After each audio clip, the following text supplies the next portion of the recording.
I admit with some level of shame that I've been watching less movies than I wish I was recently, and it's not down to a lack of time or effort, it's just for whatever reason I've not been able to feel the same leisure I once did watching them. At first I thought I was just growing out of movies altogether, because the exact same thing has been happening with video games. Perhaps my mind just isn't allowing me to do what I perceive as procrastinating when I'm at a point in my life with more freedom than ever.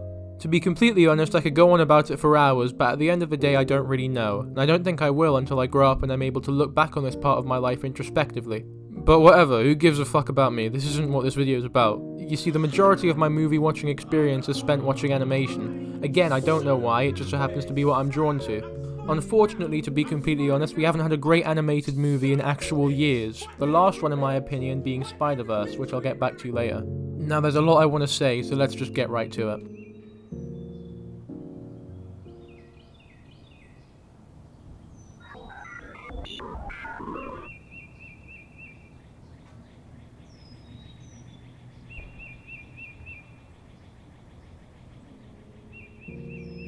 First, I'd like to provide some evidence for my point that animated movies have undoubtedly fallen off dramatically. There hasn't been a great Western animated movie since 2018, and even then it wasn't really a good year for animation in general. Other than Isle of Dogs and the aforementioned Spider-Verse, nothing really stands out.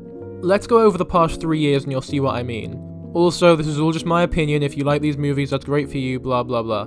I still see your shadows in my room. So this is 2019. The most popular animated movie of the year was the Lion King remake, which is just fuck you. Like, I could make a whole video on these remakes. What an embarrassing movie that was. These Disney remakes genuinely make me feel a little bit sick, and they reflect a larger problem in animation that I think could be the reason for the art form's decline. But again, I'll get back to that later. Next we have Toy Story 4, Lego Movie 2, Frozen 2, The Secret Life of Pets 2, and How to Train Your Dragon: The Hidden World. Now, what do all these movies have in common? Well, not only are they average 5 out of 10s at best, but they're all sequels. So basically, we've gone through the top 6 movies of the year and we haven't found one original property. But when you look at the original properties, they're about as original as the sequels. Movies like Spies in Disguise are just undeniably dreadfully boring. And there's no way any of you have ever thought about forgettable garbage like The Addams Family or Abominable unless they were being shoved right in your face. The best movie from this year was probably I Lost My Body. It's pretty short, so if you have a free 80 minutes or so to burn, I'd give it a watch. But not only is that 25th on the leaderboard below masterpieces such as Angry Birds 2 or Ugly Dolls, but it's also French. There's also Weathering with You, which is incredibly gorgeous but also incredibly Eastern. Overall, a really terrible year for American animation. Can't take back the love that I gave you. Okay, now on to 2020. There isn't really much to say about 2020 really, just more of the same. Other than Soul, every animated movie this year was either terrible or mediocre. And I know this is an unpopular opinion, but Pixar is grossly overrated and Soul was good. Nothing more, nothing less, just good. It's not a movie that takes any risks or one that I'd watch again. I know I sound like a bit of a Debbie Downer big boy hater angry man right now, but I do think Pixar does have some genuinely, legitimately phenomenal movies, and I plan on making an entire video on them and why I think they're overrated, so if you're really interested, just stay tuned for that, I guess. But long story short, I think they fell off after WALL-E. Do I really even need to talk about these other Western films? I think we can agree that they're fucking horrible. It's to the point where we're loving, I hate you. Alright, 2021. 2021 is pretty identical to 2020 in terms of quality. I guess Pixar came out with Luca, which in my opinion was actually pretty terrible. And the rest of the year is suitably tragic. And I cannot change you, so I must replace you.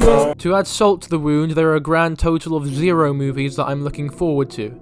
Even though I thought Spider-Verse was great, I have a sinking feeling that the sequel won't be as enjoyable, but I could be wrong. There's also more Disney remakes, like the 9th fucking Ice Age movie, a Roger Rabbit sequel, which if Space Jam 2 was anything to go by will most likely be abysmal, and a Gumball movie, which could be interesting.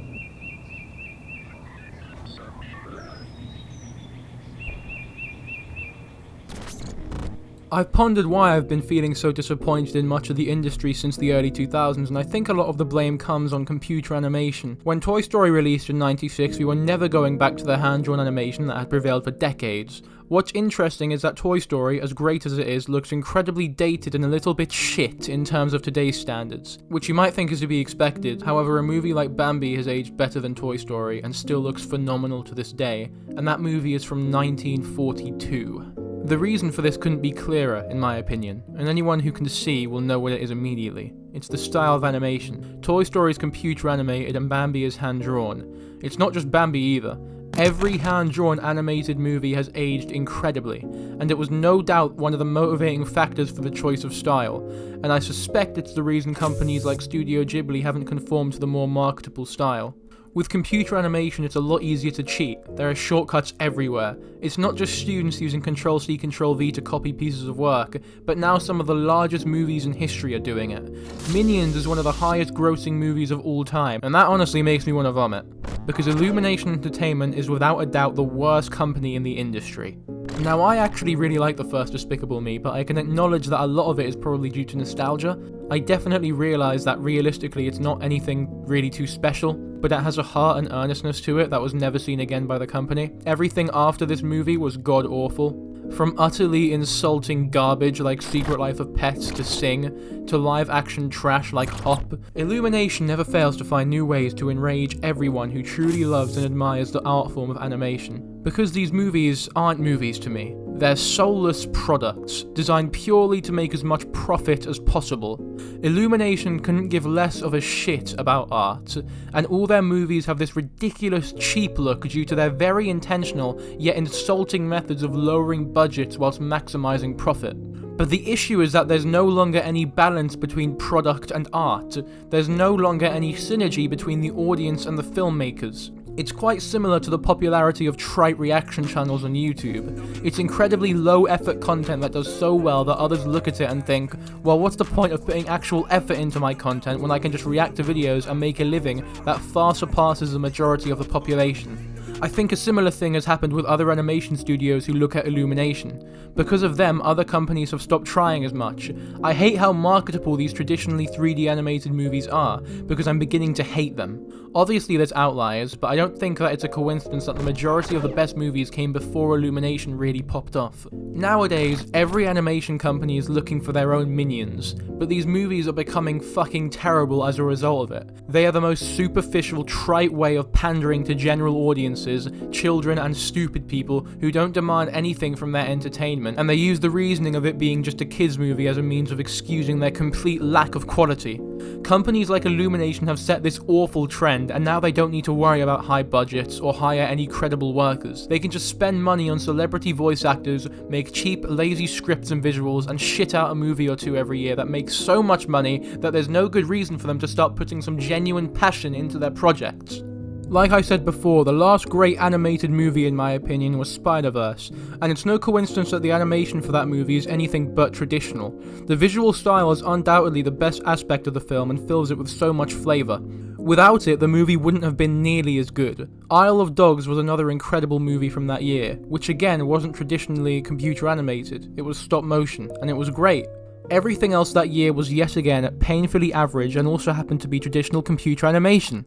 I'm sorry, but I couldn't give less of a shit about Sherlock Gnomes. I mean, are you fucking serious? James Corden is fittingly terrible in Peter Rabbit, and Incredibles 2 is just another example of an inferior sequel. This trend has been true ever since WALL-E came out. All of the best animated movies have deviated from the norm. My favourite animated films from those years starting in 2009 are Fantastic Mr. Fox, which was stop motion, How to Train Your Dragon, admittedly an exception to what I've been saying so far in this video, and a quality of movie I'm sure would never be released in today's more soulless industry, and the same thing goes for Rango, which was actually a masterpiece in my eyes, though just to caveat, these were kind of the only two good animated movies from those 2 years, and yes, that includes Toy Story 3, which I didn't really enjoy.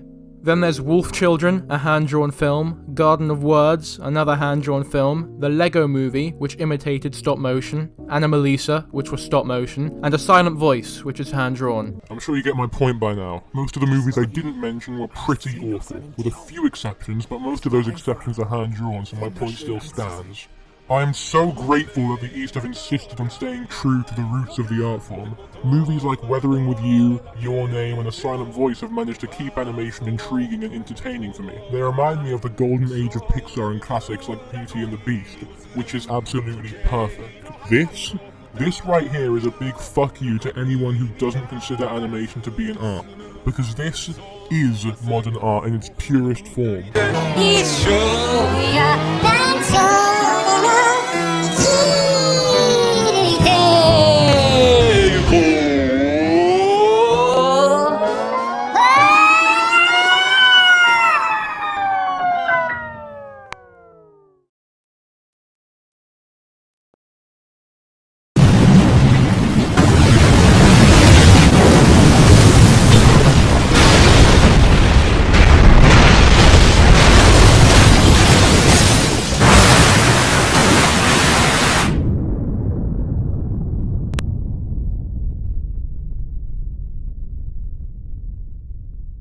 This, however, this just isn't.